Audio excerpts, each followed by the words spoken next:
बंगाल में ही क्यों भड़की है? मेरा सवाल यह है, वक्फ संशोधन बिल को लेकर पूरे मुल्क में बेचैनी है और पश्चिम बंगाल में सिर्फ इसलिए कि सरकार को वहां की बदनाम करना है और इनकी कोशिश ये है कि कुछ इस किस्म का माहौल बना दिया जाए कि सरकार को बर्खास्त कर दिया और वहां राष्ट्रपति शासन लगा दिया जाए। तो ये नाजायज कोशिशें हैं और इन चीज़ों से देश का कोई लाभ नहीं होना है। ये देश को हानि पहुंचाने का काम किया जा रहा है और इसकी जितनी भी निंदा की जाए वो कम है। जहां तक पश्चिम बंगाल में हिंसा का ताल्लुक है, मैं बार बार ये कहता रहा हूं कि किसी भी कीमत पर किसी को भी कानून अपने हाथ में नहीं लेना चाहिए। कानून सर्वोपरि है और कानून के तहत ही हमें काम करना चाहिए और दीगर तमाम चीज़ों से बचना चाहिए। कानून के तहत हमें लड़ाई लड़नी चाहिए। हिंसा से कोई मसला हल नहीं हुआ है, हिंसा से कोई मसला हल नहीं होगा। समाजवादी के नेता मंदिर और मस्जिद को लेकर टिप्पणियां कर रहे हैं, इस पर आप क्या कहें? नहीं, मंदिर और मस्जिद का तो माहौल मुल्क में बनाया गया है और ये माहौल भारतीय जनता पार्टी की देन है। मुसलमान तकसीम करने की कोशिश है और हिंदू समाज के दिलों में मुसलमानों के खिलाफ नफरतें और खौफ पैदा करने के लिए ये तमाम काविशें की जाती हैं। समाजवादी का जहां तक ताल्लुक है, वो मुसलमानों का नाम सिर्फ इसलिए लेते हैं कि उन्हें मुसलमानों का वोट चाहिए और भारतीय जनता पार्टी वाले मुसलमानों को सिर्फ इसलिए सताते हैं कि उन्हें हिंदुओं का वोट चाहिए। अभी मैंने सुना कि योगी आदित्यनाथ जी फरमा रहे थे कि हिंदुओं की रक्षा हम करेंगे,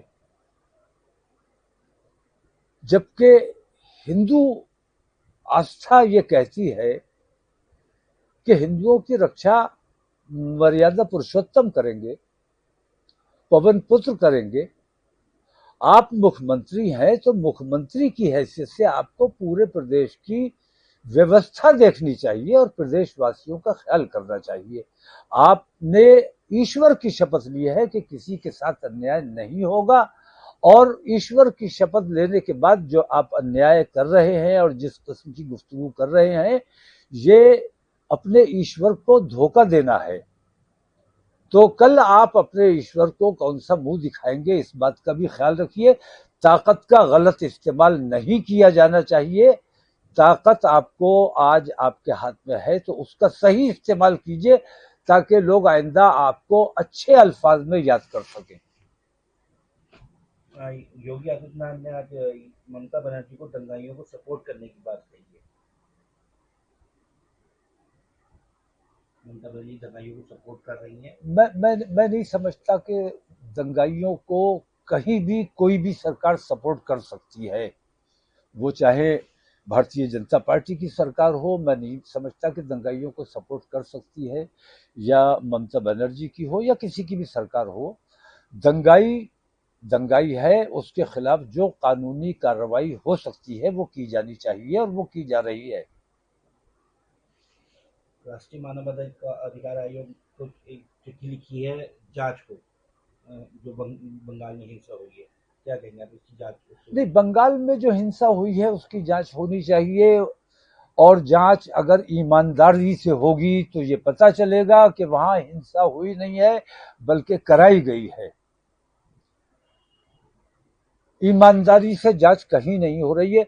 अगर ईमानदारी से जांच होनी है, ईमानदारी से जांच की जा सकती है, पहले संभल की कराई जानी चाहिए और संभल की जांच तब तक ईमानदारी से नहीं हो सकती जब तक वहां वो तमाम अमला, वो तमाम प्रशासन जो उस वक्त दंगे के वक्त मौजूद था, वो जब तक वहां रहेगा तब तक ईमानदाराना जांच नहीं हो सकती। मेरी मांग है कि पश्चिम बंगाल में भी जो हिंसा हुई है उसकी ईमानदाराना जांच होनी चाहिए और संभल की भी ईमानदाराना जांच होनी चाहिए और वहां के अमले को फौरी तौर पर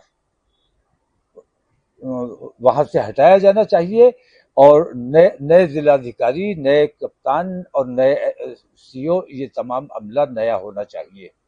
भाजपा की तरफ से जितने भी नेता वो है सब वक्त पे आकर बयान देते हैं कि वक्त संशोधन बिल से केवल प्रॉब्लम जो है भू माफियाओं को और जो उस पर कब्जेदार है लोग हैं उनको हो रही है, आम मुसलमान को इससे कोई दिक्कत नहीं है, ये बिल उनके हित में है, आम मुसलमान के गरीबों को और उससे फायदा होगा। आप क्या कहेंगे वो भू माफियाओं का? मुसलमान गरीबों से किस कदर हमदर्दी भारतीय जनता पार्टी को है, ये तो इस बात से पता चलता है कि 80-20 की उन्होंने हमेशा बात की। उन्होंने कपड़ों से पहचानने की बात की।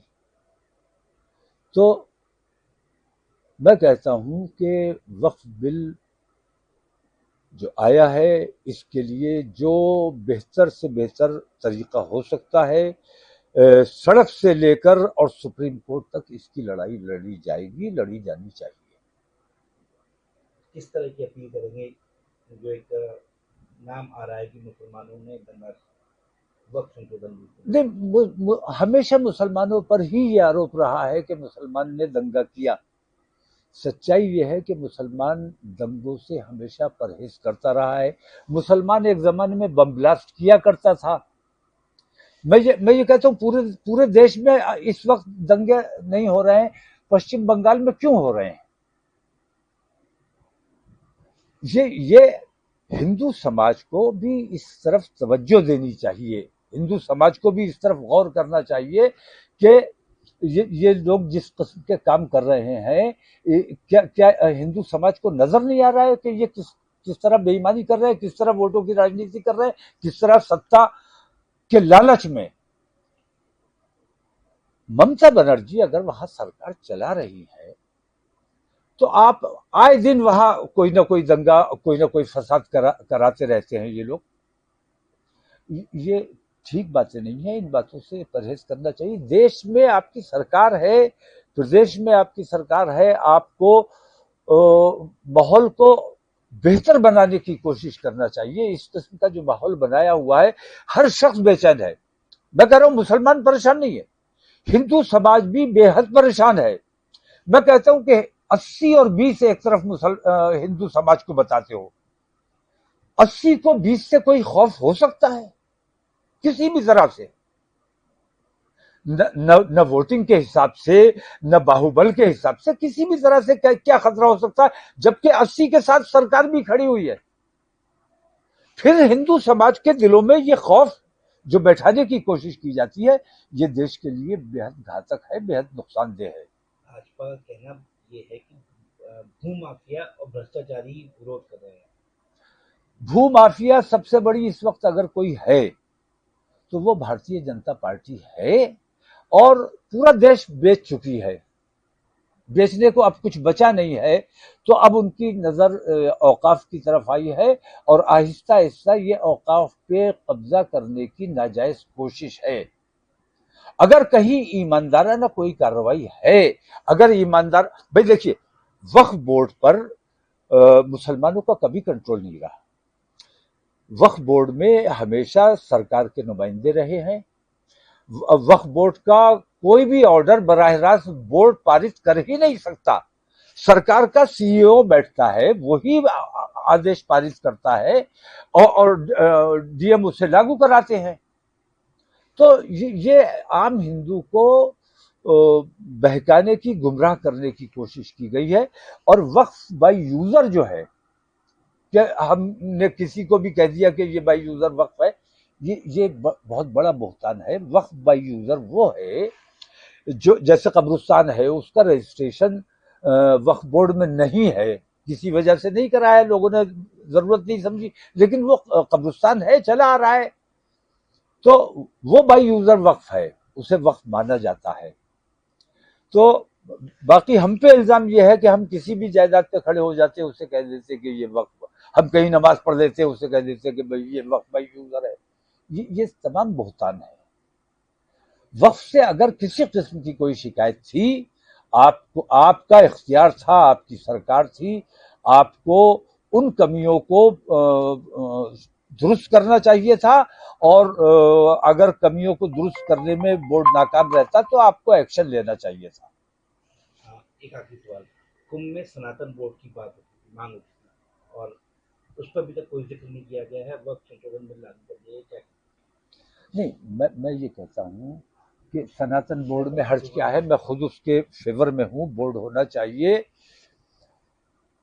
मंदिरों का काम धर्माचार्यों को देखना चाहिए, पुजारियों को देखना चाहिए, वरना जिस तरह गाय की चर्बी मिले हुए लड्डू प्रसाद की शक्ल में बटे हैं, बटते रहे हैं, इस तरह की अव्यवस्था होती रहेगी और धर्म का भ्रष्ट किया जाता रहेगा। सरकार को मंदिर और मस्जिद के मामलात में दखल नहीं देना चाहिए। मंदिर के मामलात हिंदू धर्मगुरु देखेंगे, मस्जिद के और दरगाहों के मामलात मुस्लिम धर्मगुरु देखेंगे।